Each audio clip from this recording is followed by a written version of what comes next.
আসসালামু আলাইকুম, আমি প্রফেসর ডাক্তার আঞ্জিরুন নাহার আসমা। কথা বলবো এক্সিমা এবং ছত্রাকের সমস্যা নিয়ে। এই দুটি সমস্যাই কিন্তু অনেক কমন আমাদের দেশে, এবং আমাদের চেম্বারে যে রুগী আসে তাদের বেশিরভাগ ক্ষেত্রেই দেখা যায় যে ছত্রাকের সমস্যা অথবা এক্সিমার সমস্যা রয়েছে। এক্ষেত্রে সমস্যাটি যেটি হয়, বেশিরভাগ রুগী কোনো না কোনো মলম ব্যবহার করে আমাদের কাছে এসে থাকে। বেশিরভাগ ক্ষেত্রেই দেখা যায় স্টেরয়েড ব্যবহার করে তারপরে তারা আমাদের কাছে চিকিৎসা নিতে আসেন। এখন এই স্টেরয়েডের ব্যবহার আমরা কিন্তু ছত্রাকের ক্ষেত্রে একদম নিষেধ করে থাকি, কিন্তু রুগী তো আসলে চিনতে পারছেন না যে তার এক্সিমা হয়েছে না ছত্রাক হয়েছে। এখন এই ছত্রাকের সমস্যা হয়েছে না এক্সিমা হয়েছে সেটি চেনার জন্য কয়েকটি সহজ উপায় আমি বলে দেব।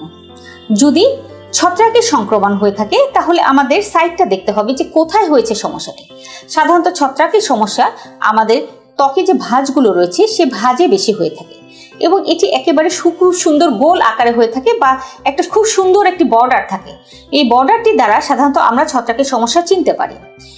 কিন্তু এক্সিমার ক্ষেত্রে যেটি হয়ে থাকে, এক্সিমা কিন্তু ত্বকের ভাঁজে ভাঁজে হওয়ার চাইতে বেশিরভাগ ক্ষেত্রে ত্বকের বাহিরের দিকে, যেমন পায়ের উপরিভাগে বা হাতের বাহিরের ত্বকে, এই সমস্ত ত্বকে বেশি হয়ে থাকে, এবং এক্সিমা কিন্তু এই ধরনের সুন্দর বর্ডার থাকে না। সাধারণত দেখা যায় যে এক্সিমা এবং ছত্রাক দুটোই চুলকায়, কিন্তু ছত্রাকের যে সমস্যাটা হয় ত্বকের, তার মাঝের জায়গাটা দেখা যাবে যে কিছুটা ভালো, সাধারণ স্বাভাবিক ত্বকের মতো, কিন্তু আশেপাশেরটা একেবারে ফুলের মতো ছড়ানো এবং প্রতিদিনই এর আয়তন বাড়ছে। এক্সিমার ক্ষেত্রে যেটি দেখা যায় যে এর ঠিক বর্ডার থাকে না, এবং সেন্টার যে এরিয়াটা রয়েছে সেখানে এক্সিমাটা একটু অতিরিক্ত পরিমাণে বেশি থাকে, যেটা ছত্রাকে থাকে না। দেখা যায় যে সেন্টারটার মধ্যে সমস্যাটা একটু বেশি, কিছুটা আঠালো পদার্থ অনেক সময় দেখা যায় যে বের হচ্ছে, কিছুটা ছোট পানি নিয়ে ওঠা ফুসকুড়ির মতো অনেক সময় আমরা দেখতে পাই।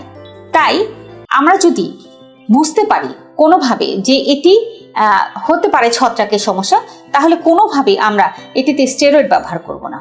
অ্যাকচুয়ালি আসলে ত্বকের কোনো সমস্যা সঠিক ডায়াগনোসিস হওয়ার আগে কোনো ধরনের মলমই ব্যবহার করা উচিত না। যদি সেটি ছত্রাকই হোক, ছত্রাকের সমস্যাই হোক, কিংবা এক্সিমার সমস্যাই হোক, চিকিৎসকের পরামর্শ ছাড়া আসলে কোনো ধরনের মলম ব্যবহার করা উচিত না। কারণ এই ধরনের স্টেরয়েড মলম ব্যবহারে এর যে প্রকৃত চেহারাটি রয়েছে, একটা রোগের যে প্রকৃত চেহারা থাকে সেটি অনেক সময় বদলে যায় বা চেহারাটা চেঞ্জ হয়ে যায়।